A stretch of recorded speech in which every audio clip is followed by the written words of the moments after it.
गीता में अर्जुन को स्वयं भगवान कह रहे हैं कि उस परमेश्वर की शरण में जा, उसके लिए उन संतों के पास जा जो तत्वदर्शी हो। इसी प्रकार हजरत मोहम्मद को उनका अल्लाह कह रहा है कि कोई और पूर्ण परमात्मा है, उसको पाने के लिए उन तत्वदर्शी संत की तलाश कर। वो प्रभु कौन है, ये जानने के लिए कृपया अवश्य सुनिए जगत गुरु तत्वदर्शी संत रामपाल जी महाराज के अमृत वचन। तो पुण्यात्मा, ये जो सतलोक की महिमा गाते हैं, इनको सतनाम सतलोक का पता नहीं। अब परमात्मा कहते हैं कि कलयुग में जीवन थोड़ा है भाई, कर ले बेग संभार, योग साधना बने नहीं केवल नाम आधार। अब जैसे सतयुग के अंदर लाखों वर्ष की आयु थी जीव की, और फिर त्रेता में लास्ट में 10,000 वर्ष की आयु रह जाती है, और द्वापर के अंत में 1000 वर्ष की आयु रह जाती है, और कलयुग के लास्ट में 20 वर्ष की आयु इस मनुष्य की रह जाएगी।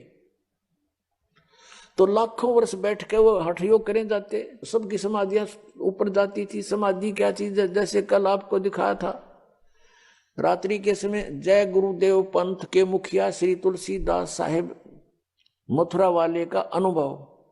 वो कहीं बताता है मुझे रास्ते में रामकृष्ण दिखाई दिए, फिर कहता है मुझे वहां उनके कहते हैं सीन दिखाई देते हैं, वृक्षों में आदमी और वृक्ष नाच, आदमी उनका लटक रहे, व्यक्ति लटक रहे हैं और वृक्ष नाच रहे हैं।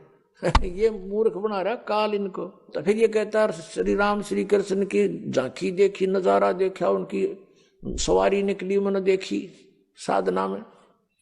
फिर इन्होंने क्या देखा कि वहां सतपुरुष एक स्त्री के साथ बैठा हुआ यू काल बैठा है दुर्गा के साथ में, दूर से दिखाई दे दिया इसने किसी रूप में। इंद्र भी अपनी पत्नी के साथ सची के साथ रहता है स्वर्गलोक में, तो इसने वो ज्ञान है ही नहीं, इसी को देख लिया परमात्मा है, सतपुरुष है। अब क्या है कि जैसे सतयुग के अंदर साधक साधनाएं करते थे, उनके सबत शरीर होते थे और माइंड सेट होता था, पूर्व संस्कार अच्छे होते थे, कोई काम नहीं होता था विशेष। जैसे सतयुग में सभी हरा भरा होता है पूरा पृथ्वी, और बहुत सुंदर मेवा फल, और जैसे आपने देखा होगा सामक एक घास होता है जिसके बहुत बाजरे जैसे दाने लगते हैं, और इस तरह के गेहूं वगैरह ये अपने आप उगे रहते हैं। उनको काटो समय आने पर और अपना पछोड़ो और खाओ, फल खाओ, काम कोई नहीं, लेकिन वो भगवान की भक्ति अवश्य करते हैं। अब जैसा भी उनको ज्ञान होता है ऋषि महर्षि या आस पास से, तो उसी तरह वो बैठ जाते, बैठकर उनके अंदर कोई ना कोई चैनल ऑन हो जाता उनका। जैसे हमारे शरीर में ये कमल बने हैं, मूल कमल में गणेश जी का वासा है, उससे ऊपर स्वाद कमल है जिसको अधिष्ठान चक्र बोलते हैं, तो उसमें सावित्री और ब्रह्मा जी का चैनल है वो। यानी चैनल क्या होते हैं, टीवी में चैनल होते हैं, ओरिजिनल कार्यक्रम तो उनके कहीं पर भी वो लाइव दिखा रहे हैं तो कहीं और हो रहा है, दिख रहा है टीवी में, और दिखता उसी को, उसका चैनल ऑन हो जा उस कार्यक्रम का, तो वो कार्यक्रम हो रहा है कहीं और दिख रहा है टीवी में। तो ऐसे ही ये ऊपर नजारे हो रहे हैं कहीं और दिखते हैं इस शरीर के अंदर, और दिखते केवल ये ब्रह्मांड के ही है, सतलोक के इसमें नहीं दिखते, क्योंकि अंड और पिंड के पार स्वदेश हमारा है। तो ये क्या करते थे, इनको अंदर समाधिस्थ हो जाते थे, कोई चैनल ऑन हो जाता है इनकी पूर्व की भक्ति से, और फिर उसमें वो देखते वहां नजारे, कोई जैसे झरने दिख रहे हैं, कहीं पर कोई सवारी आ रही है, कोई किसी की, ये काल उनको मूर्ख बनाने के लिए एक बाजीगरी शुरू कर देता है। अपने आत्माओं जैसे सिनेमा देखने जाया करते, पहले फिल्म देखने, अपने पल्ले से पैसे लगाते और 3 घंटे ऐसे जाते जैसे 3 मिनट चली गई हूं। और फिल्म समाप्त होते ठगे से रह जाते, जैसे तो और चलनी चाहिए थी, थोड़ा सा समय हुआ और 3 घंटे, और 3 घंटे वो बैठ के दिखाओ भक्ति पे, कति नहीं बैठा था, 100 बार इधर देखेंगे, 100 बार इधर, वहां चले वहां चले। और तो ये समाधिस्थ न्यों होया करते थे, काली ने मूर्ख बना रहा था। अब ये मन जो है ये टिकने नहीं देता जीव को। अब इसके वहां समाधिस्थ होकर ये कई वर्षों तक बैठे रहते थे। इसका कारण ये था कि मन को बाहर की अपेक्षा अंदर के नजारे बाहर से अच्छे दिखने लग जाते, तो ये उनमें लीन होता, उधर पहुंचा, वहां चला और खाए जा धक्के, इतने समय पूरा हो जाए इसके जीवन का। और वो हठ योग करने से सिद्धियां आ जाती हैं। परमात्मा के नाम से जो भी व्यक्ति कोई क्रिया करता है उससे उसके अंदर सिद्धियां आ जाती है। मोक्ष मार्ग नहीं है वो। उन सिद्धियों के आधार से इन्होंने किसी को हानि कर दी, किसी को लाभ दे दिया, अपनी कमाई नष्ट कर दी। इससे ये महर्षि प्रसिद्ध हो गए। किसी का भविष्य की बातें बता दी कि तेरा ऐसा होएगा, तो लोग उनको पूजने लगे। अरे उसने केला तोड़ दिया, न्यू बता दिया तेरा छोरा मरेगा, लड़का मरेगा, वो पहले और चिंता शुरू कर दी। और फिर समाधान बताओगे, ये कर दो वो कर दो, और फिर उसकी मृत्यु तो होनी डेफिनेट है, क्योंकि उनके पास वो मार्ग नहीं जिससे उसकी आयु बढ़ जाए, जो इस दास के पास परमात्मा ने दे रखी है। तो फिर वो लड़का मर जाता है। तो अड़ोस पड़ोस के भी कहते हैं भाई उस महात्मा ने तो पहले बता दिया तेरा लड़का मरेगा, बताओ उसने केला तोड़ दिया, लड़का मरेगा। और उसी से वो प्रसिद्ध हो गए, भाई बड़ा बहुत भविष्य की जानता है। तो इसका कोई लाभ था इनसे। तो अब परमात्मा कहते हैं कि तुम किसी से ज्योतिष दिखा के आना, नाम लेने तो पहले, फिर ना धक्के खाना, नहीं तो नाम खंड हो जाएगा। और वो कोई आपको हानि बता दे कि आपको उस समय में इतनी हानि होगी, या कोई ऐसा दुर्घटना होगी, आपके परिवार का सदस्य या आपकी कोई मृत्यु का संयोग बताता है, तो यहां उपदेश लो और सच्चे दिल से नाम खंड मत होने देना, और फिर देखना। एक भक्त ऐसे ही चिंतित था, उपदेश लिया, और उसका ज्योतिषी वाला बताता था देखो तेरी ये आयु की वो है रेखा, यहां से कटी हुई है, इससे आगे कोई आयु नहीं है। उसने 2-3 को दिखा, उन्होंने सही ऐसे ही बताया। वो बहुत चिंतित, उपदेश लिया, भक्ति करता रहा डर के, क्योंकि जिसने मौत दिखाई देती है वो भक्ति डट के करता है, बकवाद छोड़ देता है। कुछ दिनों में क्या देखा, उसकी रेखा ही बढ़ गई। और फिर वो गया उनके पास दोबारा, उसकी जो आयु बताई थी उसके बाद फिर वो गया वैसे, उसने ये कहने के लिए कि तुम तो झूठ बोल रहे थे। उसने जन्म पत्री भी बनवा रखी थी। तब वो देखने वालों ने दोबारा कहने लगा तेरा हाथ दिखा, नाम नहीं दिखाया करते हाथ, बकवास करते हो तुम। वह जन्म पत्री उनका एक विशेष पुरोहित था, उसके पास रखी थी। उसने पढ़ कर देखी कि कितनी उम्र होगी तेरी, कि मेरी 30 वर्ष, और तुझे तो 25 वर्ष में मर जाना चाहिए था। तो वो भक्त बोला तू मरे, हम नहीं मरे, तू मरेगा निकम्मे। राजा तो भी नाम ले लेके केला तोड़ दिया, तेने बता दिया 25 साल की उम्र में मरूंगा, तेरे पास समाधान तो था नहीं। तो इस प्रकार ये ऋषि महर्षि प्रसिद्ध हो गए। और ये काल का जाल है।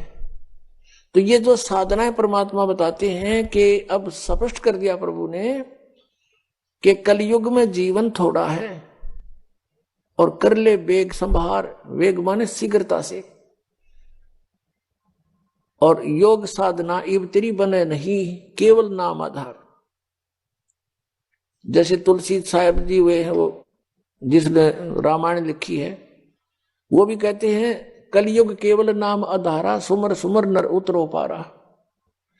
अब कौन से राम का, कौन सा नाम, अब नाम के ऊपर बात आ जाती है कि मोक्ष मंत्र के जाप से होगा।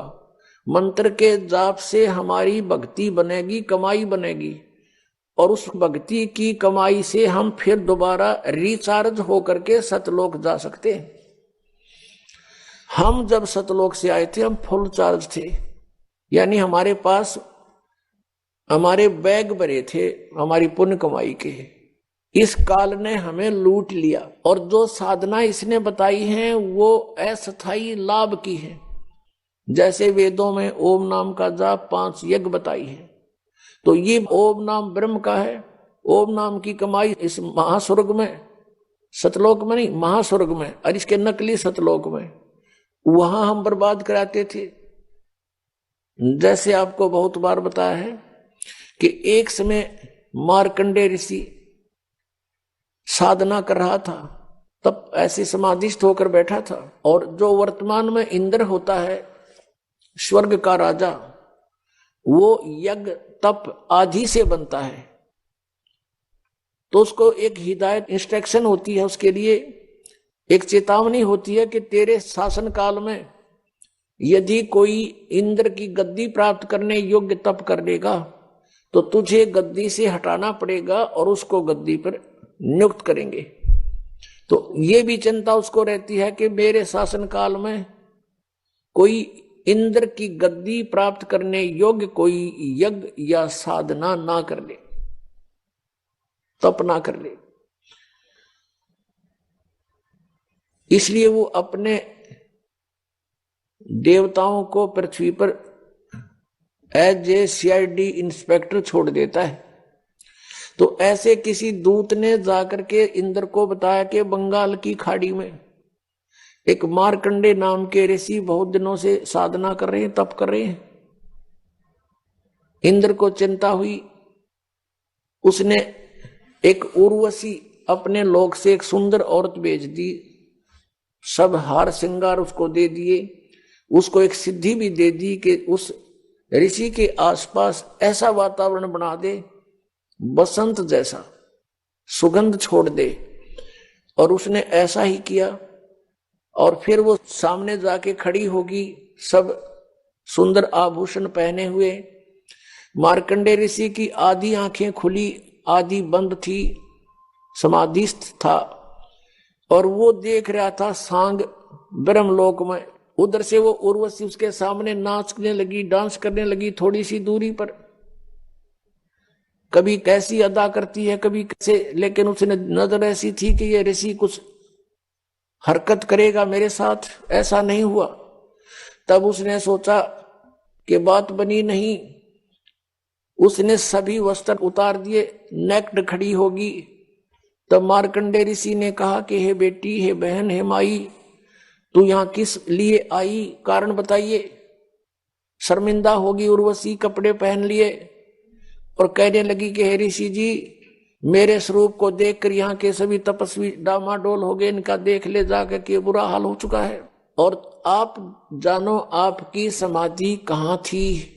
तब मार्कंडे ऋषि ने बताया कि मेरी समाधि वहां पर थी जहां तेरे जैसी तो वहां डांस करने वालियों की दासियां थी साथ साथ, यानी सेवन साथ साथ तेरे जैसी तो उनके चरण धोने वाली थी, इतनी सुंदर है वो।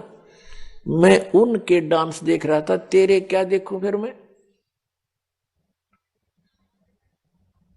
तब उर्वशी ने कहा कि आप मेरे साथ इंद्रलोक चलो। मार्कंडे ऋषि ने कहा कि तेरे से कोई सुंदर हो उसने भेज जा तू। तो वो कहने लगी, जी स्वर्ग के राजा की पत्नी, इंद्र की पत्नी मैं ही हूं, और मेरे से सुंदर उस स्वर्ग में कोई औरत नहीं है। तो फिर मार्कंडे ऋषि ने कहा कि जब तेरा इंद्र मरेगा तू क्या करेगी।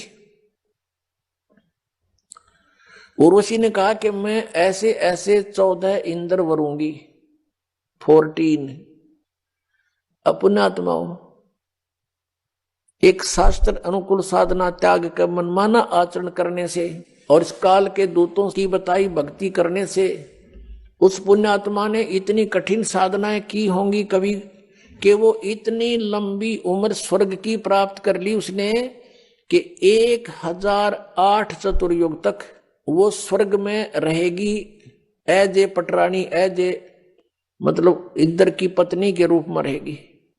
और जो इंद्र होगा उसका, इंद्र का शासन काल, Indra is a post, Indra का शासन काल वो 72 चतुर्युग का होता है। एक चतुर्युग में सतयुग, त्रेता, द्वापर, कलयुग, ये 4 युग होते हैं। तो ऐसे ऐसे 72 चतुर्युग तक एक इंद्र का शासनकाल होता है, और उसकी मृत्यु के बाद दूसरा इंद्र उसी पोस्ट पर बैठ जाता है। और वो जो सची नाम की औरत है, वो पुण्यात्मा कभी इतने पुण्य कर चुकी है कि वो उनके साथ कांस्टेंट बनी रहेगी, इंद्र बदलते रहेंगे, वो उनकी पत्नी सबकी बनी रहेगी। इतना ये सुख स्वर्ग में ईसन सुख माने है, जिसका गणा समय स्वर्ग में बीत जा, उसको ये टीरी खा बतावे सबसे अच्छा पुण्यकर्मी। अब इन मार्कंडेय ऋषि ने पूछा कि जब इंद्र मरेगा तू क्या करेगी? कि मैं 14 इंद्र मरूंगी। मार्कंडेय ऋषि बोला कि वो 14 भी मरेंगे, तू फिर क्या करेगी? तब वो क्या बताती है कि मैं तो गद्दी बनूंगी मृतलोक में, और जितने इंद्र मैं भोगूंगी वो सारे गधे बनेंगे, अपना पुण्य भोग कर, स्वर्ग का राज्य भोग कर। तो मार्कंडेय ऋषि ने कहा कि फिर मुझे तू किस लिए अपने इसे गंदे लोक में ले जावे थी, जिसका राजा गधा बने और रानी गधी बने? तो क्या कहती है, मैं अपनी इज्जत रखने के लिए वहां जाऊंगी तो ये कहेंगे तू हार कर आ गई। अपनी इज्जत रखने के लिए मैं आपको इंद्रलोक में चलने के लिए कह रही थी। तो मार्कंडेय ऋषि ने कहा, ए भोली आत्मा, आप ही स्वीकार कर रही है कि मैं मृत्यु के उपरांत गधी बनूंगी, और अब भी तू गधी 14 खत्म करेगी, और फिर भी इज्जत की ठेकेदार नहीं बनी बैठी है कि मेरी इज्जत रह जाएगी, भाग जा से। अब पुण्यात्मा उसी समय इंद्र आ गया। इंद्र ने कहा कि बंद नवाज, इंद्र की गद्दी प्राप्त करो, तुम जीते हमारे। मार्कंडेय ऋषि कहता, अरे इंद्र क्या कहता है? इंद्र का राज तो मेरे लिए काग की बीट है, और आजा बेटा बैठ, तुझे मैं मार्ग बताता हूं। मार्कंडेय ऋषि कहता है कि बैठ जा बेटा, मैं तुझे भक्ति मार्ग बताता हूं। अरे भले आदमी, इंद्र की पदवी भोग कर तू गधा बनेगा, बैठ, तुझे ब्रह्मलोक का मार्ग बताता हूं। अब वो मार्कंडेय ऋषि ने ब्रह्मलोक को सुप्रीम और फाइनल स्टेज मान ली थी, और ब्रह्मलोक में गया हुआ प्राणी जो सत साधना करता है, उसको बहुत समय तक यानी एक ब्रह्मा की मृत्यु होएगी, तब तक उसका महास्वर्ग का समय निर्धारित हो जाता है। जो ब्रह्मलोक में चले जाते हैं उनका इतने पुण्य बन जाते हैं भक्ति से, ओम नाम के जाप से। अब मार्कंडेय ऋषि ने यही फाइनल मान रखा था कि इस तो ऊपर कोई जगह है कोई नहीं, स्वर्ग में चलेंगे, महास्वर्ग में जाएंगे यानी ब्रह्मलोक में। और वहां क्या देख रहा था, यहां बैठा भी देख रहा था वो डांस, और वही बकवास वहां उसमें है, वहां फिर आंखा देख लेंगे, यहाँ टीवी पे देखा था, और खर्च अपना ही होगा, आपकी उसकी पूंजी जाएगी। तो मार्कंडेय ऋषि ने उसको समझाया कि ये छोड़ दे इंद्र की गद्दी और भक्ति कर तू, और वहां ब्रह्मलोक में चल। अब इंद्र क्या कहता है कि महाराज जी फिर देखेंगे, इब तो मैंने मौत करने दे, अगजा मर ले डूब के। अब पुण्यात्माओं ये स्थिति प्रत्येक प्राणी की है। जैसे इस दास के साथ प्रारंभ में ऐसे बीता, किसी मित्र को, प्यारे को, रिश्तेदार को, या वैसे कोई संपर्क में आए व्यक्ति को समझाते थे कि भक्ति करो, क्योंकि जिसके पास अच्छी पोस्ट है, 2 पैसे समय पर प्रयोग करने को है, या किसी के पास धन है, अच्छे बिजनेस है, वो सामने गुट्टी लावे, और 100 बकवादों में ध्यान उसका रहता है। तो उसे हम कहते कि भैया भक्ति करो, परमात्मा का नाम लो। पहले तो वो कहते किसने देखा भगवान। अब देखो पुण्यात्माओं, हमने समझना है, वो तो जैसे बोली वो बोल लेंगे, उनको ज्ञान जितना उतना ही बोलेंगे, और फिर क्या कहते हैं, देखी जाएगी जो होगी। अब किसने देखा है? जैसे हम कहते भी भक्ति ना करोगे तो गधे बनोगे, पशु बनोगे, ऐसा भगवान के विधान में है। तो वो क्या कहते हैं, देखी जाएगी, किसने देखा है? अब गधा अपने पास से के देखी जाएगी, क्या देखोगे? वो तो कुम्हार देखेगा, फिर 2.5 मन का बोरा कमर पर होगा, हाथ में लठ, और जहां स्थान खाली दिखेगा उड़े मारेगा तेरे। अब देखना तो अब देखो, बुराई त्याग दो, भक्ति करो, अपना कल्याण करवाओ। फिर वो क्या कहते हैं, किसने देखा है? किसी ने देखा आगे का कि ऐसा होगा। अब पुण्यात्माओं जैसे 5-4 अंधे जा रहे हो एक मार्ग पर, आगे से आंखों वाला उनको मिले और वो कहे भाई कहाँ जा रहे हो सूरदास, वो कहते हैं बाग में जा रहे हैं। और उनको कोई बताया कि ये बाग नहीं है, इधर तो आप जा रहे हो, ये तो वन है, घोर वन, इसमें भयंकर हिंसक प्राणी है, तुमने खा जाएंगे, इधर मत जाओ, वापस आओ, आपको दूसरा रास्ता बताता हूं। अब वो अंधे न्यू कहें कि किसने देखा है, देखी जाएगी। अरे भले आदमी जो आपको बता रहा है वो देखकर बता रहा है, आंखों वाला है वो, और आपको जो बता रहा है वो सारी आपके साथ बीतेगी उस जंगल में, बियाबान में। तो यही सती थी आप और हम की थी। जिन महापुरुषों की आंखें थी, दिव्य दृष्टि खुली थी, वो आंखों वाले थे। उन्होंने इतने 12 ग्रंथ बनाए हमारे लिए, हम अंधों के लिए, कि तुम हमारी बात पर विश्वास कर लेना, ना दिखता हो तो। अब आंखों वालों की मानने नहीं और अंधे ने आप दिखता नहीं, तो क्या होगा उसके साथ? वही रिजल्ट होगा जो आंखों वाला बता रहा था। यदि उस मार्ग को नहीं बदलेगा तो उसके साथ वही बीतेगी जो पहले बताई गई थी।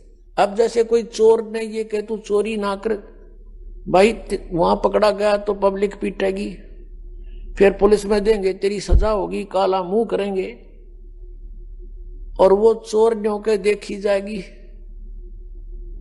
और कोई न्यों कहे तो भाई डराने के लिए कहा। कुछ ऐसे भी सिरफरे हैं कि ये रोचक भयंकर यथार्थ वाणी तो डराने के लिए कह रखी है। संतों ने ऐसा कुछ नहीं होता, वहां स्वर्ग नरक नहीं है, गधे कुत्ते कोई नहीं बनता। और एक सिरफिरा पंथ चल रहा है, ये ब्रह्मा कुमारी वाला, इन तो भट्ठाए बैठा दिया।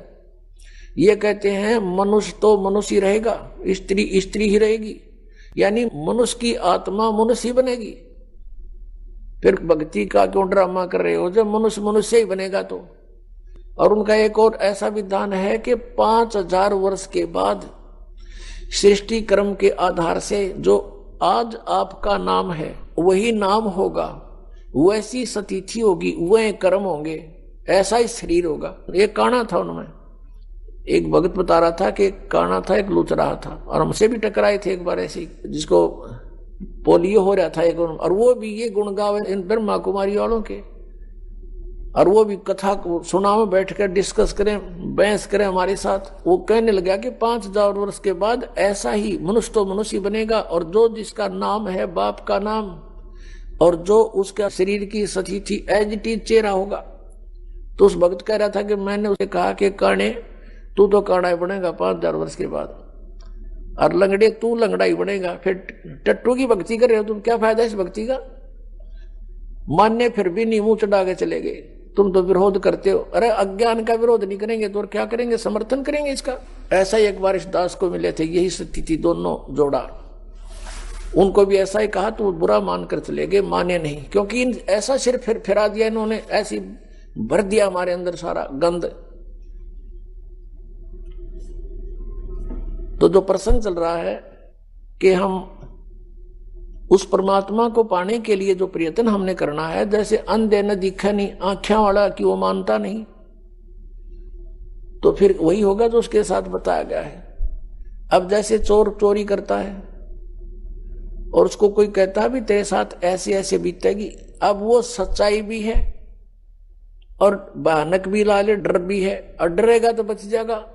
जय वो डर मानना इस बात सच्चाई है ये, और भय भी होना चाहिए इस बात का भी, चोरी कर रहा हूं तो ये बीत ना जाओ मेरे साथ में, तो वो फिर गलत काम को त्याग देगा। और जो कहता देखी जाएगी तो फिर वो चोरी करेगा ही, फिर वो पकड़ा भी जाएगा एक दिन, उसकी वो सारे काम होंगे जो पहले बताए थे। ऐसे ही संतों ने जो हमें बताया है कि जो कबीर साहब कहते हैं, कबीर हरि के नाम बिना ये राजा सब हो, मिट्टी लदे कुम्हार के घास न डाले कोई। ओए होए, जो मालिक ने वचन बोल दिए कि भक्तिहीन आपका राजा भी हो वो गधा बनेगा, और मट्टी लदे को मार के घास भी बार खा के आओगे, वहां उसकी कोई सेवा नहीं होती, ऐसी दुर्गति होगी। और जो मालिक ने बोल दिया फाइनल समझ लेना, कदे किसी का भ्रम हो, ये अज्ञान का भ्रम है, इसको हटाने के लिए सत्संग की आवश्यकता है, और सत्संग केवल कबीर परमेश्वर ने ही हमें दिया है, और उसी के आधार से दास आपके सामने उन्हीं का दिया हुआ ज्ञान प्रचार कर रहा है। पुणात्मा वो परमात्मा स्वयं आते हैं इस तत्व ज्ञान को बताने के लिए। वो प्रत्येक युग में आते हैं। सतयुग में परमेश्वर का नाम सत सुकृत था और त्रेता में परमेश्वर का नाम मुनिंदर था, मुनिंदर ऋषि। द्वापर में करुणा में और कलयुग में कबीर देव, कबीर साहब उनका नाम रहा है। पुण्यात्मा, यदि परमेश्वर नहीं आते यहां पर तो हमें यह भक्ति मार्ग प्राप्त नहीं होता। हम अपना जीवन नष्ट करते रहते। कितना महा उपकार किया उस परम पिता ने आके। और पुण्यात्माओं, जो ये समागम 5 दिवस का चल रहा है, ये इस दास को इस फाल्गुन मास की अमावस्या को इस दास को दीक्षा प्राप्त हुई थी। और परमात्मा कहते हैं, जिस दिन सतगुरु भेंटिया 100 दिन लेखे जान, बाकी समय बर्बाद गया तेरा बिना गुरु के नाम। जिस दिन आपको दीक्षा प्राप्त हुई वो आपका आध्यात्मिक जन्म है। पुण्यात्माओं, ये दिन जो इतना महत्वपूर्ण है, फाल्गुन की अमावस्या, सन 1988 को यही फाल्गुन की अमावस्या के दिन दास को उपदेश प्राप्त हुआ था मेरे पूज्य गुरुदेव परम पूज्य स्वामी रामदेवानंद जी महाराज से। और पुण्यात्माओं, अगर वो दिन मुझे प्राप्त ना होता तो आज आप भी दुखी रहते, वंचित रहते और दास का भी जीवन नष्ट हो जाता। अब वो दिन इस जिंदगी में भूला नहीं जा सकता। तो उस उपलक्ष्य में ये ज्ञान, ये समागम हो रहा है। तो जिस तरह दास को ये ज्ञान हुआ, और ये दास पहले यही डले ढो रहा था, लोक वेद के आधार से भक्ति कर रहा था। पीछे लग गया जाऊं था मैं लोक वेद के साथ, रस्ते में सतगुरु मिले है दीपक दे दिया हाथ। तो दास भी यही लोक वेद के आधार से बाबा श्याम जी की जय हो, बाबा श्याम जी के पुजारी, और फिर हनुमान जी के पुजारी। 25 वर्ष तक दास ने हनुमान जी का व्रत रखा, मंगलवार का हनुमान चालीसा 7 बार प्रतिदिन कंटिन्यूस करना। फिर श्री राम श्री कृष्ण हमारे इष्ट, शंकर भगवान भी साथ में पूज्य। यानी इस तरह का हम सारे ही पूजाओं का ढेर सारी पूजाएं किया करते थे। और जो भी घर में सुख हुआ, जैसे मैं कृष्ण हूं, गोपिया कहते मैं कृष्ण, कृष्णो हम। 8227653 और 9873834414। संस्कृति टी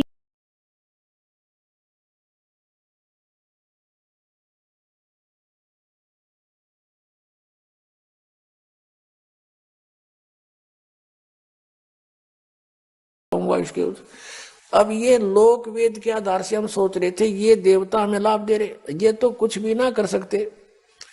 इनके इतिहास, इनकी पावर से हमें पता चला कि ये भगवान तो हैं, स्वामी हैं, अच्छी आत्माएं भी हैं, लेकिन ये हमारे को केवल वर्क डन दे सकते हैं, जैसा कर्म करेगा उतना ही दे सकते, इसमें कोई परिवर्तन नहीं कर सकते थे। आपके अगर पूर्व जन्म में कोई संस्कार अच्छे थे,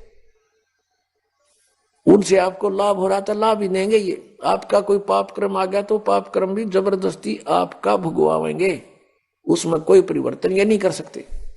अब कबीर देव जो है वो कर सकता है। तो पुण्यात्माओं, ये दास पहले लोक वेद के आधार से अपना जीवन नष्ट कर रहा था। कोई अभाव नहीं था, घर में सब सुविधाएं थी, संतान थी, 2 पुत्र 2 पुत्री, जेई की सर्विस थी दास की, जूनियर इंजीनियर की। और ये सोच रहा था बहुत बढ़िया काम है, ऐसे ही ठीक है।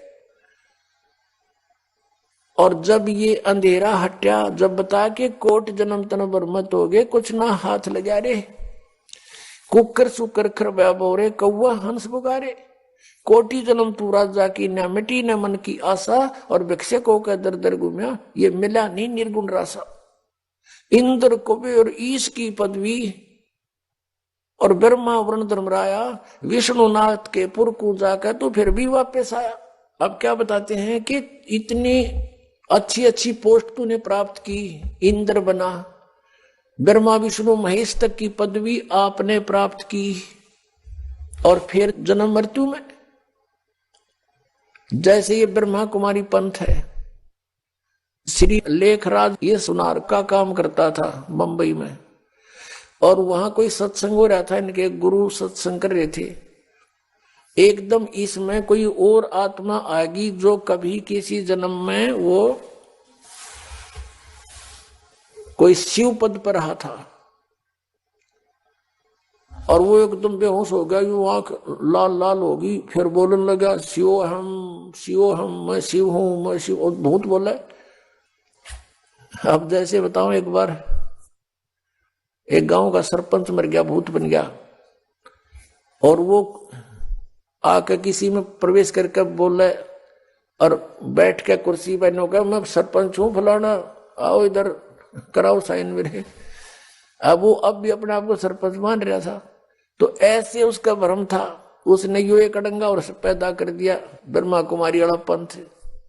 अब भगवान आवे और दूसरे में बोल लगा, माइया बोलने लग गया बुढ़िया में। भगवान ने किसी के बॉडी की जरूरत नहीं, उसका सहयोग लेकर उसमें बोले, तो काल का विधान है, स्वयं भी ऐसे ही बोलता है, और इसके देवता भी ऐसे ही किसी में प्रवेश करके बोलते हैं। अब प्रसंग चल रहा है कि हम जो साधना करते थे, इस शास्त्र विधि त्याग का जो मनमाना हम आचरण करते थे, वो साधना हमारी व्यर्थ थी,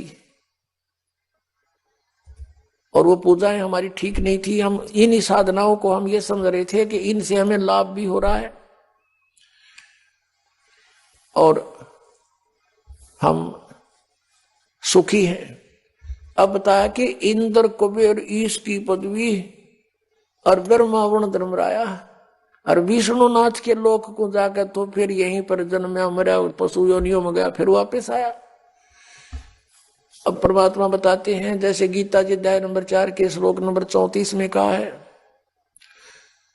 कि अर्जुन, जो तत्व ज्ञान है वो सर्वश्रेष्ठ ज्ञान है।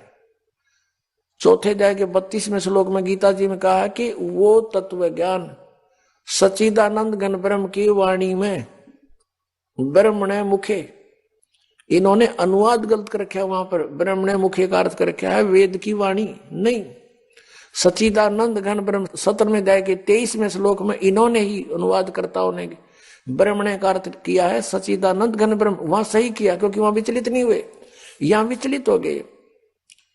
तो यहां इसका अर्थ है कि जो धार्मिक अनुष्ठानों, यज्ञों की जानकारी, यज्ञ कहो धार्मिक अनुष्ठान कहो, इनकी विशेष विस्तृत जानकारी सच्चिदानंद घन ब्रह्म ने अपने मुख से आकर बोली होती है। ब्रह्म ने मुखे, मुख से, और उस वाणी में जो कुछ लिखा है विस्तृत वर्णन, वो तत्व ज्ञान है। और उस तत्व ज्ञान को तत्वदर्शी संतों के पास जाकर समझ। चौथे अध्याय के 32 और 34 का निष्कर्ष है ये। और वो तुझे जो ज्ञान बतावे वैसे तू उस परमात्मा की भक्ति कर। 18वें अध्याय के 62वें श्लोक में कहा कि उस परमात्मा की कृपा से ही तू परम शांति को और सनातन परम धाम को प्राप्त होगा। गीता ज्ञानदाता कहता अपने विषय में चौथे अध्याय के 5वें श्लोक में और 9वें श्लोक में, दूसरे अध्याय के 12वें श्लोक में, 10वें अध्याय के दूसरे श्लोक में कि तेरे और मेरे बहुत जन्म हो चुके, तू नहीं जानता मैं जानता हूं। इससे सीधा कि ब्रह्म की साधना ये ब्रह्म है। और 8वें अध्याय के 13वें श्लोक में कहता मेरा ओम मंत्र है, नथिंग एल्स। तो इस गीता ज्ञानदाता की साधना ओम नाम के जाप से करने से साधक भी जन्म मृत्यु में और ये भगवान भी जन्म मृत्यु में, प्रभु भी, स्वामी भी। इसलिए ये कह रहा है कि उस तत्व ज्ञान को जानने वाले तत्वदर्शी संत को खोज, फिर वो बताओ वैसे साधना कर। 15वें अध्याय के 1 से लेकर 4 में स्पष्ट किया है कि तत्वदर्शी संत वो होगा जो उल्टे लटके संसार रूपी वृक्ष के सभी विभागों को पत्तों सहित बता देगा, जानता है। उसके पश्चात परमेश्वर के उस परम पद की खोज करनी चाहिए। 15वें अध्याय के 4 श्लोक में कहा है उस परमेश्वर के परम पद की खोज करनी चाहिए, जहां जाने के बाद साधक फिर लौटकर कभी संसार में नहीं आते। और यहां बता रहे हैं कि इंद्र कुबेर ईश की पदवी ब्रह्मा वरुण धर्मराया और विष्णुनाथ के पुर को जाकर तो फिर भी वापस आया। ये क्या साधना खा करी तुमने? कहते तुमने वो वास्तविक way of worship, real way of worship नहीं प्राप्त हुई, शास्त्र अनुकूल यथार्थ साधना तुम्हें प्राप्त ना हुई, जिस कारण से एती उम्र बुलंद मरेगा अंतरे, सतगुरु लगे न कान न भेंटे वो संतरे। किस कारण से तुम ऐसे जन्म मृत्यु में लंबी लंबी उम्र पाकर भी भटक रहे हो कि तुम्हें वो तत्वदर्शी संत नहीं मिले। यजुर्वेद अध्याय नंबर 40 के श्लोक नंबर 10 से लेकर 13 तक स्पष्ट किया है कि कोई तो परमात्मा को जन्म लेने वाला संभवात कहता है और कोई असंभवात के वो जन्म नहीं लेता, निराकार है। कहते ये यथार्थ ज्ञान भी कि भगवान कैसा है, कैसे आता है, कैसे जाता है, क्या करता है, वो तत्वदर्शी संत बताओगे, उनसे सुनो। तो गीता ज्ञानदाता और वेद ज्ञानदाता एक है, वो ब्रह्म है, यहां भी ब्रह्म है। यजुर्वेद अध्याय नंबर 40 के मंत्र 15 में वेद ज्ञानदाता कहता है कि मेरा एक ओम नाम है, ओम करतु समर किलबे समर करतुम समर। ओम नाम का जाप काम करते करते श्रवण करो, विशेष कसक के साथ श्रवण करो और मनुष्य जीवन का परम कर्तव्य जान के इसका श्रवण करो। इससे क्या होगा कि वायु अनिलम अमृतम अथिदम भस्मांतम शरीरम। जब तू शरीर छोड़कर जाएगा, तेरा शरीर नष्ट होगा, तब तुझे इस ओम से मिलने वाला अमर पद यानी ब्रह्मलोक प्राप्त हो जाएगा। यजुर्वेद 40वें अध्याय के 17वें श्लोक में स्पष्ट कर दिया। 40वां अध्याय अंतिम अध्याय है यजुर्वेद का और 17वां मंत्र अंतिम लास्ट मंत्र है। इसमें स्पष्ट कर दिया, वेद ज्ञानदाता कहता है कि वो परमात्मा तो प्रोक्ष है, वो तो गुप्त है। जैसे उल्टे लटके हुए संसार रूपी वृक्ष को जड़ तो ऊपर है और तीनों शाखा नीचे है। 15वें अध्याय के 1 से 4 में कहा है। अब जैसे पृथ्वी से बाहर पेड़ दिखाई देता है तो जड़ें प्रोक्ष होती है, गुप्त होती है, बाहर का हिस्सा पेड़ कहलाता है। ऐसे बताया है कि वो 40वें अध्याय के 17वें श्लोक में यजुर्वेद में कि वो परमात्मा पूर्ण परमात्मा तो ऊपर प्रोक्ष है, गुप्त है, और मैं ब्रह्म हूं, मैं ब्रह्म लोक में रहता हूं, मेरा ओम नाम है। अब यहां भी वेदों ने भी बता दिया कि तत्वदर्शी संत की खोज करो। और वेद कहते हैं नेति नेति कि मैं जो ज्ञान दे चुका हूं ये अंतिम नहीं है। इतना ही नहीं है आध्यात्मिक ज्ञान परमात्मा के विषय में, उसके विषय में तो तत्वदर्शी संत बताएंगे और वो उस ज्ञान से बताएंगे जो परमात्मा ने स्वयं आकर बोला है। फिर क्या बताते हैं? असंग जन्म तन मरत्या होगे, जीवित क्यों न मरे रे। द्वादश मध्य महल मठ बोरे, बहुर न दे धरे रे। कि असंग जन्म तन मरत्या होगे, एक बार जीवित मर के देख। जीवित कैसे मरना होता है? मन चाहता है यहाँ के कार कोठी बंगले गुटी सुटी लगाना, ब्याह के अंदर नाचना गाना, डीजे बकवाद। कहते इनसे मन हटा। अपने आत्मा सोचने की बात है, ये किसी के कहने से नहीं, कोई प्रतिबंधित नहीं होते ये नियम। लेकिन जो संत नियम बताते हैं वो आपके लिए लक्ष्मण रेखा होनी चाहिए। उसका उल्लंघन करते सीता का कितना विनाश हुआ, बिरान माटी हुई और दुनिया मरवा दी। और उन्होंने कहा था इससे बाहर मत जाना तो सुरक्षित रहेगी। तो परमात्मा ने जो नियम हमें बना कर दिए हैं ये लक्ष्मण रेखा समझ लेना। अब जैसे एक विवाह हो रहा था किसी का, शाम ने डीजे बजावे, नाचे कूदे, बहन भी बेटी भी सारी, उनके फोटो उतार रखे। अगले दिन बारात में जा रहे थे, भाई का विवाह था लड़के का, तो उस शहर से यानी रोहतक से कलानौर के पास एक दुर्घटना होगी। वह दुल्हे वाली कार ही टकराएगी किसी दूसरे से, 5-6 मर गए, उसी दुल्हा भी मर गया और उसी परिवार के रिश्तेदार वो खुद मिलकर 5-6 एट द सपोर्ट मृत्यु होगी। अगले दिन पेपर में आ रहा था उनका हाहाकार मचाते, बाढ़ पड़ रही, बहन बेटियां बुरी तरह रो रही है, एक दूसरे से लिपट रही है। अब बजा लो डीजे, कोई बात हुई यहाँ पर।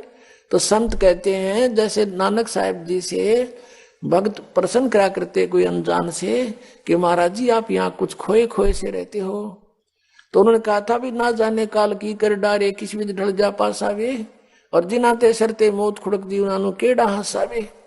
हमें अपनी मौत दिखाई दे कि ना बेरा के बिजली गिर जाए, यहाँ तक टाइम सा पास करना हमने।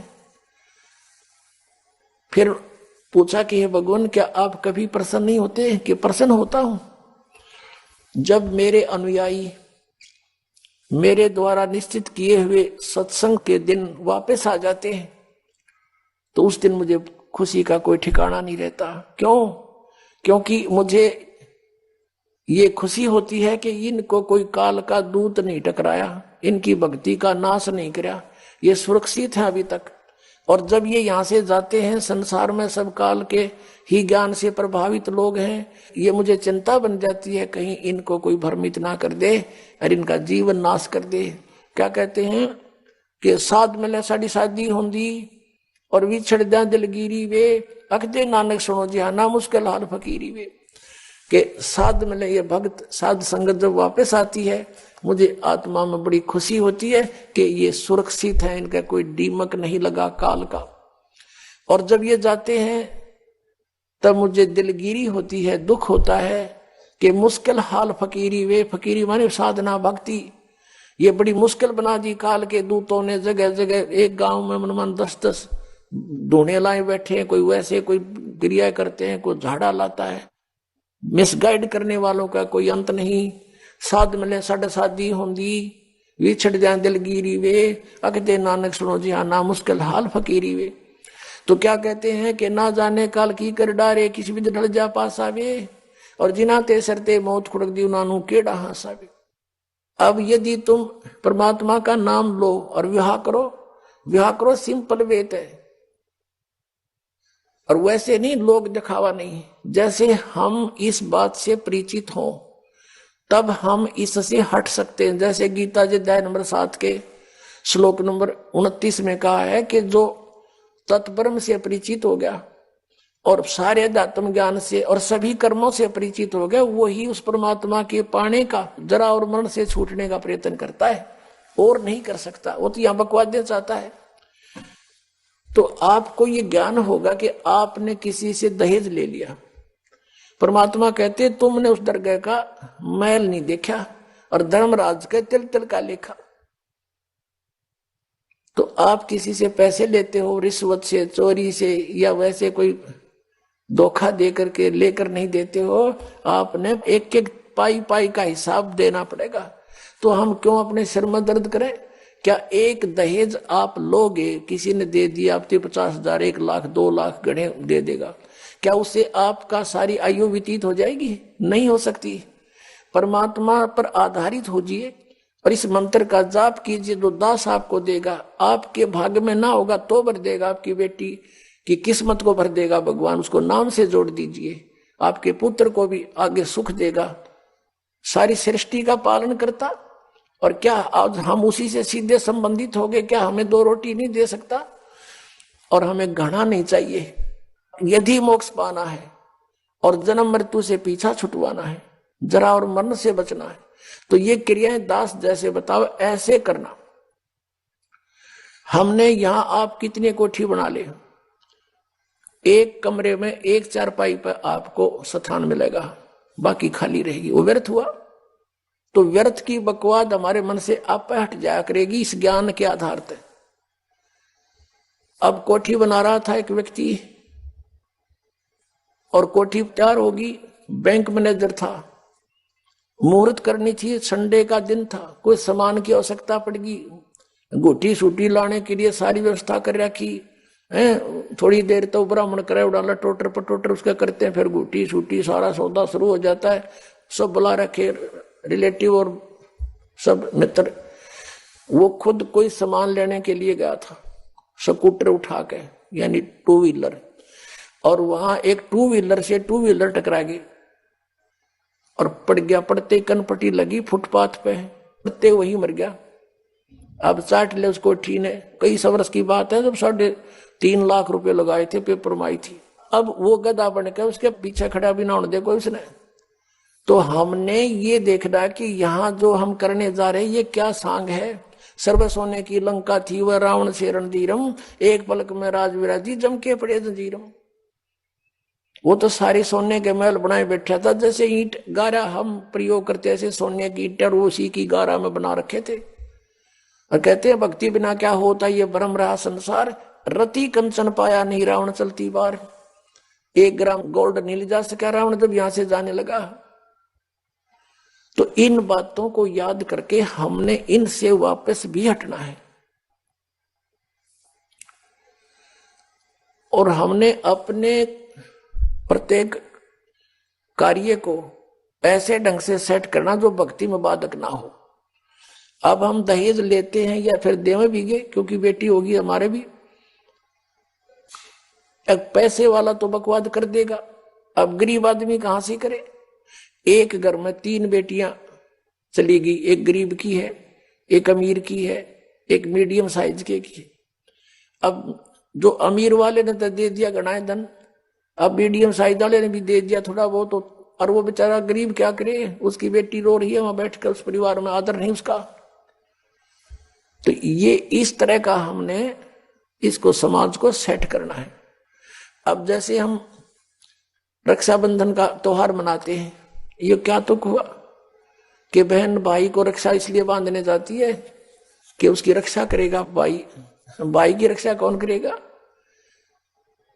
एक बहन कह रही थी कि मैं रक्षाबंधन के दिन गई अपने भाई को बांधने के लिए, रक्षा सूत्र इंतजार कर रही थी। पता लगा कि कहीं कामवश गए हैं, मोटरसाइकिल पर गए हैं। कुछ देर के बाद पता चला कि उसकी मृत्यु होगी, उसका शव लेकर आ रहे हैं। जिस भाई से मैं अपनी रक्षा के लिए गई थी उसकी रक्षा भी नहीं हो पाई, वो अपने नहीं कर सका।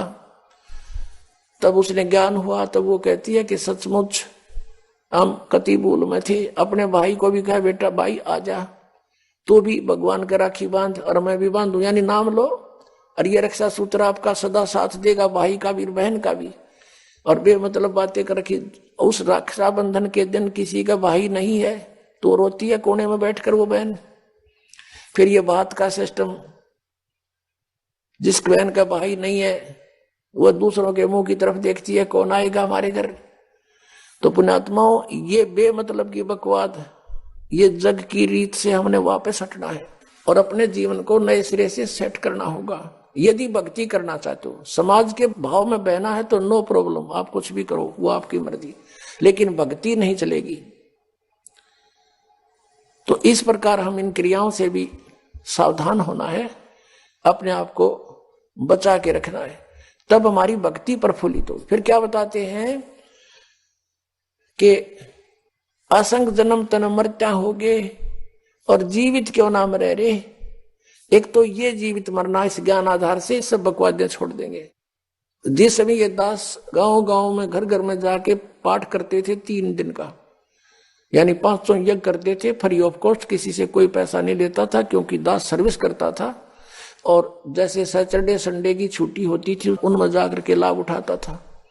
तो उस समय क्या होता था, हम सत्संग कर रहे होते थे, होली ये फाग आ जाता था, हम तो सभी वो परिवार भी जिसने उपदेश ले रखा, हम अपना आराम से भगवान का पाठ कर रहे हैं, अपना मंत्र जाप करें, और गांव वाले जैसे जो भगवान के मार्ग पर नहीं लगे हैं, और वो क्या करें, कीचड़ ठाव एक दूसरे मुंह पर फर, किसी का पिचकारी मारे। कोई गांव में तो और सिस्टम है, एक कोरडा बना लेते हैं घंटर सा, वो मारे एक दूसरे का हैं, और लाल लाल मुंह कर रखे बांदर कैसे सायरन, को गारा में पड़ा है, कोई घुट्टी लाई नो करता फिर रहा है, और हम बैठे भगवान का आनंद ले रहे हैं अपने कवाड़ बंद करके कि हमें डिस्टर्ब ना कर दे। तो इस प्रकार जो आनंद परमात्मा के मार्ग में है, इस भक्ति में है, इन बकवादों में नहीं हो सकता। तो इस तरह की हमने नहीं करना, क्योंकि हम यहाँ के वासी नहीं हैं और यहाँ सुख नाम की चीज नहीं है। आज हम खुशी मना रहे, 1 मिनट में ना जाने के बिजली गिर जाए। और परमात्मा की भक्ति करेंगे, इससे हमारा बचाव बनेगा। और ये इस तरह के जो मर्यादाहीन कार्य करने से नामखंड हो जाएगा, नामखंड होते ही भगवान रुष्ट हो जाएगा, आपके ऊपर काल का अटैक हो जाएगा और आपको फिर हानि हो जाएगी। तो इस डर से हमने अपना यहां टाइम पास करना है और भक्ति की ख्यास करना है, भक्ति बढ़ाते रहना है, धर्म पुण्य जो भी क्रियाएं बताइए सभी करते रहना, आखिरी सांस तक करना पड़ेगा आपको। और दूसरे टाइप से जो जीवित मरना है कि जैसे आप जी देखते हैं कि नाइट सर्विस में यानी रात्रि सेवाओं के अंदर बसों में व्यक्ति जाते हैं और फिर सुबह शाम तक वापस आ जाते हैं। वो नाइट सर्विस में किस लिए जाते हैं कि उनको बहुत आवश्यक कार्य होता है और शीघ्र करने के लिए ही वापस आने के लिए गए होते हैं कि शाम तक लौट आऊं। और ऐसे ही एक रात्रि सर्विस में गया, रास्ते में एक्सीडेंट हो गया, वापस आना था, इतनी शीघ्रता थी उसको, इतना आवश्यक कार्य था कि वापस आना था उसको, और दुर्घटना मृत्यु होगी नाइट सर्विस में। अब वो कहां गई वो शीघ्रता, कहां गए जिसके लिए पंजे ना टक्के थे, वो क्या ले गया साथ में। तो आप जी ये सोच लीजिए, जब सतलोक आश्रम बरवाला की तरफ सत्संग निकटावर चलना चाहो तो न्यू सोच लो हमारी मृत्यु होगी आज और इब्बा होगी, और आ जाओ यहाँ पर सत्संग सुनो, 3-4 दिन फ्री ऑफ माइंड रहो, एक दूसरे से भगवान की चर्चा करो, या और बकवाद मत बतलाना, ये खास रखना। परमात्मा रुष्ट हो जाएगा, ठीक है, कोई मित्र रिश्तेदार मिलता है, बातें करो गृहस्थी की थोड़ी बहुत देर के लिए, फिर अपना मालिक की चर्चा शुरू करें, कोई ज्ञान उससे सुने, कभी आप सुनावे, फिर मंत्र करने लग जावे। सब सुविधाएं भगवान ने आपके लिए दे रखी, इन दासों के द्वारा आपको सारी व्यवस्था करवा के दी जाती है। तो इसका सदुपयोग करना, दुरुपयोग करने से राम रूठ जाएगा आपका, और राम नहीं रूठना चाहिए, ये भी आपको डर लगे। तो ये सोचकर आप आ जाइए और ये सोचिए कि हमारी मान ले परमानेंट मृत्यु हो जाए तो भी तो हो सकती है ऐसे। और अब हम 3 दिन 4 दिन 2 दिन जिसा भी समय आप मरना चाहो मरो, और फिर वापस चले जाओगे घर पे, और परमानेंट टिकट कटगी, फिर भी तो बात बिगड़ेगी। आइए अब हम उन श्रद्धालुओं के अनुभव जानते हैं जो जगत गुरु तत्वदर्शी संत रामपाल जी महाराज जी से दीक्षा प्राप्त कर चुके हैं तथा उनके द्वारा बताए गए भक्ति मार्ग पर चल रहे हैं। नमस्कार जी। नमस्कार सर। क्या नाम है जी आपका? मेरा नाम रितु वर्मा है। ऋतु जी, आप कहाँ से हैं? मैं ग्राम सूरजपुरा भाटापारा, जिला बलौदा बाजार, भाटापारा, छत्तीसगढ़ से हूँ। ऋतु जी, संत रामपाल जी महाराज से नाम दीक्षा आपने कब ली? मैंने संत रामपाल जी महाराज जी से नाम दीक्षा 19 सितंबर 2020 में ली है सर। संत रामपाल जी महाराज से नाम दीक्षा लेने से पहले आप क्या भक्ति साधनाएं करती थी? मैं सर जी संत रामपाल जी महाराज जी से नाम दीक्षा लेने से पहले सभी देवी देवताओं की भक्ति किया करती थी। सोमवार का व्रत रखती थी, दुर्गा माता का व्रत रखती थी, शनिदेव का व्रत रखती थी, साईं बाबा का व्रत रखती थी, और सभी तीर्थ स्थलों पर भी जाया करती थी। जैसे कि आपने बताया कि आप बहुत सारे भक्ति साधनाएं करती थी, बहुत सारे व्रत रखती थी, तो फिर क्या कारण बना कि आप संत रामपाल जी महाराज की शरण में आई? मैं बहुत परेशान थी भगत जी, मुझे शारीरिक कष्ट बहुत थे, जैसे कि सिर में दर्द होना, कमर में दर्द होना, छाती में दर्द होना।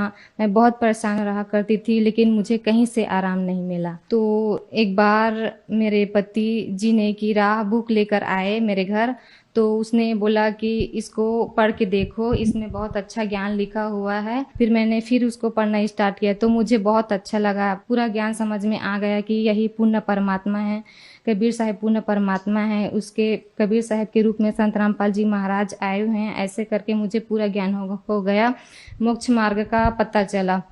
ऐसे संत रामपाल जी महाराज जी के शरण में आई। संत रामपाल जी महाराज से नाम दीक्षा लेने के बाद क्या आपको लाभ भी मिले? जी हाँ सर जी, लाभ तो मुझे बहुत सारे हुए हैं, लेकिन मैं मेन पॉइंट को बताती हूँ। जैसे कि मुझे सिर में दर्द होता था, मैं अपने ससुराल में ठीक से काम नहीं कर पाती थी। जहाँ शाम होता था तो सिर में दर्द होता था, मैं टेबलेट लेकर ही मुझे काम करना पड़ता था। और छाती में दर्द, ऐसा लगता था कि जैसे दिल में छेद है, और कमर में दर्द, और गले, ये आप देख सकते हैं सर जी, ये गले में कैंसर हो गया था। डॉक्टर ने बोला कि इसको ऑपरेशन करना पड़ेगा, ऐसे करके। फिर मैं बहुत डर गई कि मुझे ऑपरेशन नहीं कराना, ऐसे करके। फिर एक जगह पता चला कि बेलपान गांव है, बिलासपुर क्षेत्र में, तो वहाँ पता चला कि वहाँ आयुर्वेदिक दवाई लगाते हैं, वहाँ ठीक हो जाता है ऐसे करके। फिर पापा मुझे बोलने लगे कि चलो वहीं चलते हैं, वहाँ ठीक हो जाएगी तू, ऐसे करके। फिर वहाँ मैं चली गई। फिर चली तो गई, ठीक तो हो गया सर जी, लेकिन 1.5-2 साल बाद फिर उत्पन्न हो गया ये कैंसर। फिर मैं संत रामपाल जी महाराज जी की शरण में आई। संत रामपाल जी महाराज जी से मैंने मन ही मन अरदास लगाया कि हे परमात्मा, मुझे कहीं नहीं जाना, ना ही डॉक्टर के पास जाना है, ना ही ओझा तांत्रिकों के पास, और ना ही कुछ दवाई लगानी है, ना ही कुछ गोली खानी है। ऐसे करके मैंने मन ही मन संत रामपाल जी महाराज जी से प्रार्थना की, तो ये कैंसर अपने आप ही ठीक हुआ है सर जी। मैं 1 रुपए का ही ना ही गोली खाई हूँ और ना ही दवाई खाई हूँ। डॉक्टर ने बोला था कि इसका ऑपरेशन करना पड़ेगा ऐसे करके। फिर मैंने संत रामपाल जी महाराज जी की शरण में आने के बाद परमात्मा से मन ही मन अरदास किया कि मुझे कहीं नहीं जाना है, आप ही ठीक करोगे परमात्मा। जब इतने बड़े बीमारी को ठीक कर सकते हो तो ये तो छोटी मोटी बात है, मुर्दे को भी आप जिंदा कर सकते हो, तो आप पे ये भी ठीक करोगे। ऐसे करके मैं चुपचाप घर में बैठ गई। फिर ये अपने आप ही ठीक हुआ है, ना ही मैं डॉक्टर के पास गई और ना ही कोई दवाई लगाई हूँ, ना ही कोई गोली खाई हूँ। अभी 1.5 महीने पहले की बात है, यहाँ पे मेरा सूजन हो गया था और यहाँ पे गांठ। तो मैं सोनोग्राफी करने के लिए बोले डॉक्टर, तो सोनोग्राफी करवाया तो डॉक्टर बोले कि ये कैंसर है, इसका ऑपरेशन करना पड़ेगा, और इस जगह का कैंसर है, इसका ऑपरेशन करना पड़ेगा, और ये गांठ है, इसका भी ऑपरेशन करना पड़ेगा, इसका दूसरा कोई इलाज नहीं है, ऐसे करके। फिर मैं हॉस्पिटल से मैं घर आई तो संत रामपाल जी महाराज जी से प्रार्थना लगाया, तो प्रार्थना का जवाब आया कि मालिक दया करेंगे, ऐसे करके। फिर 1 हफ्ते बाद सर जी ये गांठ, जो मैं खुद आश्चर्यचकित हूँ कि ये गांठ जो ऑपरेशन के अलावा कोई दूसरा इलाज ही नहीं था, ये गांठ अपने आप ही फूट कर ये ठीक हुआ है सर जी। इसमें भी मैंने 1 रुपए का भी खर्चा नहीं किया। ये रिपोर्ट भी है, आप देख सकते हैं सर जी, ये कैंसर का रिपोर्ट है सर जी, आप देख सकते हैं। इसमें डॉक्टर ने ऑपरेशन के लिए बोल दिया था, डॉक्टर ने बोला कि ऑपरेशन के अलावा इसका कोई दूसरा इलाज ही नहीं है। फिर मैंने संत रामपाल जी महाराज जी से प्रार्थना नंबर में फ़ोन लगाया, तो परमात्मा का आदेश आया कि मालिक दया करेंगे, ऐसे करके। फिर ये 1 हफ्ते बाद ये गांठ है जो हाथ में, 1 हफ्ते बाद वो ठीक हो गया फूट कर सर जी। आज मैं सही जिंदगी जी रही हूँ सर जी, 1 रुपए का खर्चा भी नहीं है, ये अपने आप ही ये कैंसर और गांठ ठीक हुआ है सर जी। संत रामपाल जी महाराज से नाम दीक्षा लेने के बाद आपका कैंसर ठीक हुआ। आपने बताया कि आपका 1 रुपया भी खर्च नहीं हुआ और आपका कैंसर ठीक हुआ। आपने रिपोर्ट भी दिखाई। तो जो दर्शक आज आपको टीवी पर देख रहे हैं और वो भी इन गंभीर बीमारियों से ग्रस्त हैं, उनके लिए आप क्या कहना चाहेंगी? मैं सभी भक्त समाज से यही कहना चाहूँगी कि जो भी इस बीमारी से ग्रस्त हैं, किसी को कैंसर है, किसी को बुखार है, किसी को और कुछ बीमारियां हैं, वो संत रामपाल जी महाराज जी से नाम दीक्षा लेकर उसके शरण में आएं और नाम दीक्षा लेकर अपना कल्याण कराएं। संत रामपाल जी महाराज से नाम दीक्षा कैसे ली जा सकती है? संत रामपाल महाराज जी से नाम दीक्षा ऐसे ले सकते हैं, टीवी पर एक नीचे पीली पट्टी चलती है, उस पर नंबर लिखे होते हैं, उस नंबरों पर आप कांटेक्ट करके नामदान केंद्र पर संत रामपाल महाराज जी से नाम दीक्षा लेकर अपना कल्याण करा सकते हैं।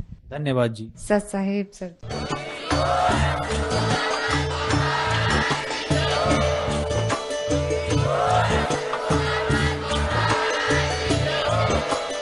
आप सुन रहे थे जगत गुरु तत्वदर्शी संत रामपाल जी महाराज जी के मंगल प्रवचन। अधिक जानकारी के लिए विजिट कीजिए हमारी वेबसाइट www.jagatgururampalji.org। संत रामपाल जी महाराज जी के शुभ आशीर्वाद से पूरे विश्व भर में 500 से भी ज्यादा नाम दीक्षा केंद्र हैं, जिन पर संत रामपाल जी महाराज जी द्वारा ऑनलाइन